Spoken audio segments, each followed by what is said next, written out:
Brighton's finest. This is Juice. You got the new album coming out, which is coming out quite soon, actually. It's the 4th album. I remember speaking to one of your bandmates just after the last album, to Michael. I think at the time he said it was kind of going back to what you used to do, or kind of going back to, I think you kind of went more sort of synth driven, didn't you, in the second album, and then the third album was sort of back with guitars and stuff. I never see the kind of the sway from one to the other, really. Yeah. I think we've always done everything. Yeah. No pun intended. Hence your name. I think one thing that we definitely did do on third album, which was maybe more in keeping with the first record, was keep the energy up. Yeah. We'd made quite an introspective album on our second record, and we realised that it didn't translate as well live, and we just wanted to enjoy playing the songs live because we're aware of how long the shelf life of a record is on the road compared to its life literally on the shelves or on the radio or on Spotify or however people consume it now.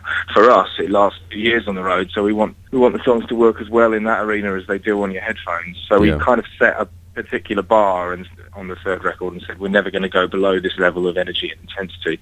But on this album, conversely, we've been a little bit more relaxed about it. There's been more of a balance. We've not really applied any of the high ideals. We've just said we'll pick the songs we like the most, and we'll do what comes naturally, and just try and trust our instincts and each other a bit more and be less neurotic about it, which meant that we were able to work a lot quicker. Sure.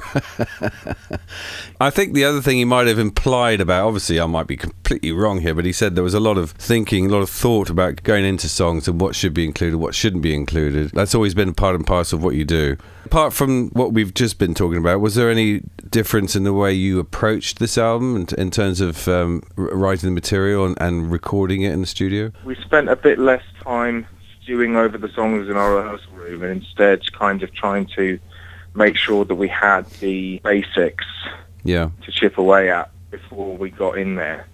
So John and Alex are taking the songs quite far before we got into rehearsal together and hammered them out that way. And the songs always, I mean, they vary really from individual case to individual case. Sometimes the original demo will be very much the template for where we end up, but sometimes they'll go through several different lives and then come back full circle, and sometimes they'll end up in a completely different place. Yeah. So, I mean, in that regard, it was the same as ever, but we were more confident in the base material that we had. We didn't have to spend a year staring across the room at each other.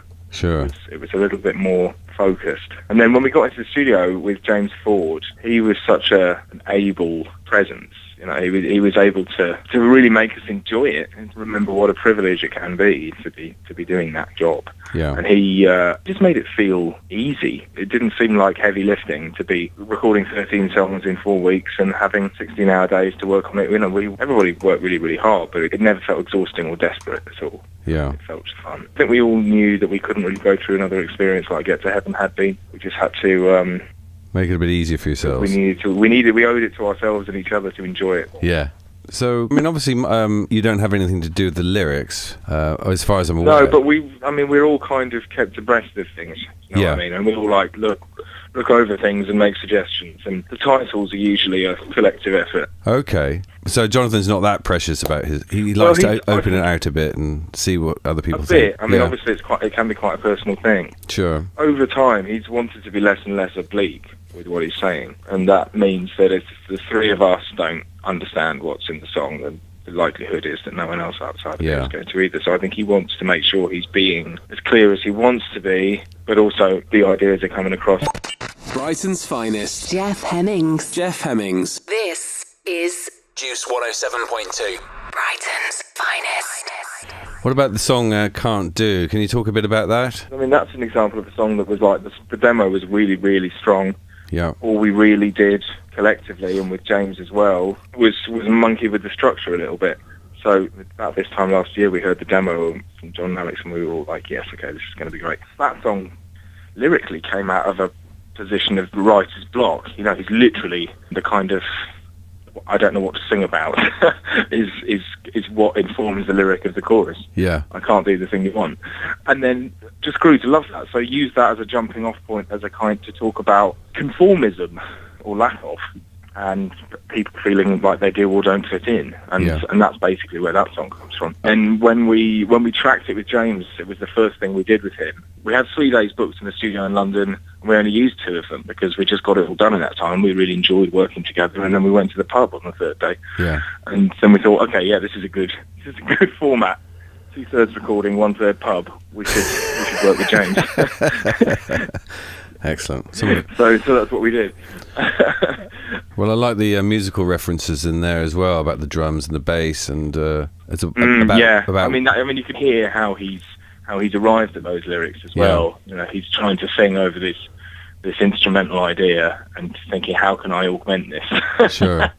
It kind of fits in with what you were saying at the beginning about how you wanted, you're looking to make songs, certainly with the 3rd album, that people could dance to or move to in the live arena. And here's this song that talks about dancing and moving to the music, as it were, and how that kind of overrides. You know, everybody's kind of into that, aren't they? You know. Yeah, exactly. And I think something that's important to John is that, although he's kind of painted as a very kind of tortured, serious lyricist, and he definitely is that on one level, he also wants the music and the songs to work without that. Yeah. You know, the depth is there if you choose to look for it, but we also want you to dance.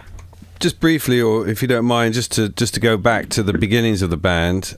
Yeah. I think three of you were basically up north, Northumberland, and you were from Kent. Yeah. But you met you and Jonathan basically at Salford Uni, yeah, and that's where you really decided to start. Well, even though all of you had been playing music with or without each other before, and that's when you really wanted to do it, wasn't it? We played in two or three different bands at university together, one of which was a kind of proto everything, and then we sort of pissed about for a year or so after graduating, and then Mike graduated, and so we decided we were going to put the band together at that point when he was out of college. Yeah, and that was it really. At that point we had Alex Niven playing guitar as well, who was our first guitarist. He left after 2 years, and at more or less exactly the same time, Alex's band that we were already friendly with, confusingly also called Alex, the band was called Opera House, and they just split up, and we knew he was a great player and in need of a band, and we needed a guitarist, so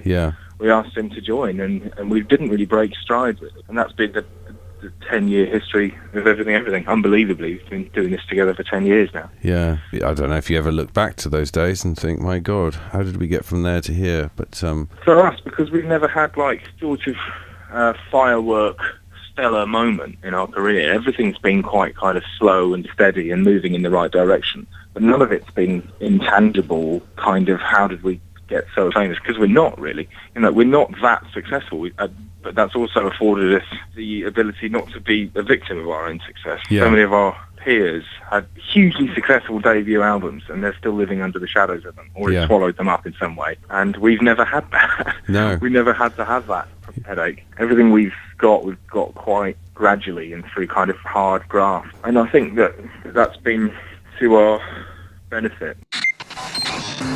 This is Juice, Brighton's finest. bringing the artists closer to you.